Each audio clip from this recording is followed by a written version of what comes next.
ഏറ്റവും സ്നേഹമുള്ളവരെ, socio economic അറ്റ്മോസ്ഫിയറിനെ കുറിച്ച് പറയുമ്പോൾ ഇസ്രായേലിനെ കുറിച്ച് പറഞ്ഞൊരു വാദമുണ്ട്. They were the fewest of all. എല്ലാവരെക്കാളും ചെറിയ നേഷൻ. നമ്മുടെ ശക്തി കുറഞ്ഞു പോയെന്നല്ലേ പറയുന്നത്. ഏറ്റവും ചെറിയ നേഷൻ എല്ലാവരെയും തോൽപ്പിച്ചു, അതിജീവിച്ചു. അതിന്റെ കാരണം എന്താണ്? അവർ സ്വന്തമാക്കിയത് സ്വർഗത്തിന്റെ ശക്തിയാണ്. തോമാസ് ശ്ലീഹ ഇവിടെ വന്ന കഥ പറയുന്നത് റമ്പാൻപാട്ടിലെ ഏറ്റവും സുന്ദരമായിട്ട്. അർബയായിൽ കപ്പൽ കയറി മാലിങ്കരയിൽ എത്തിയത് അറിവിൻപറവൻ മിശിഹാക്കാലം 50 തരവും രാശിയത്. എന്താ ചെയ്തെന്ന് ആദ്യം പറയാണ്.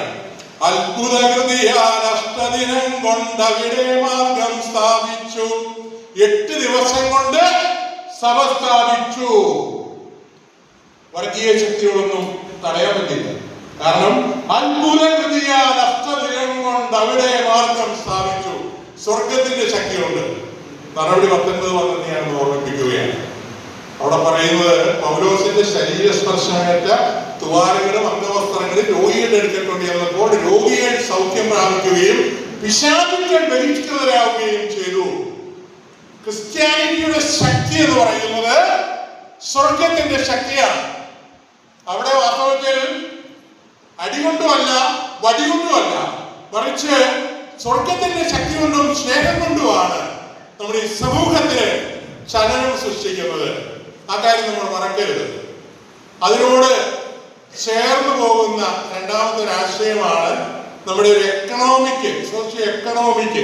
അതിനെ ബൈബിൾ കൃത്യമായിട്ട് പഠിപ്പിച്ചിട്ടുണ്ട്. ഏത് കാര്യം കോട്ട് ചെയ്ത് വെച്ചാൽ പറയാൻ തുടങ്ങിയെങ്കിലും അതിന്റെ കണ്ടന്റിലേക്ക് പോകാൻ സമയം കിട്ടിയില്ല. അങ്ങോട്ട് പോയില്ലെങ്കിൽ പോലും നമുക്ക് അടിസ്ഥാനത്തിൽ കടക്കുകയാണ്. എന്താണ്? അവരുടെ ഇടയിൽ നിന്ന് രാവിലെ പിതാവ് വോട്ട് ചെയ്തു. അവരുടെ ഇടയിൽ ദാരിദ്ര്യ ദുഃഖങ്ങൾ അനുഭവിക്കുന്ന ആരും ഉണ്ടായിരുന്നില്ല. ഏക മനസ്സോടെ ഏക ഹൃദയത്തോടെ ജീവിച്ചു. അതാണ് അവരുടെ പ്രത്യേകത. സഭാപിതാക്കന്മാരുടെ കൊട്ടേഷൻസ് പറയുമ്പോൾ അത് മാർക്സിന്റെയോ എംഗൽസിന്റെയോ ആണ് തെറ്റിദ്ധരിക്കരുത്.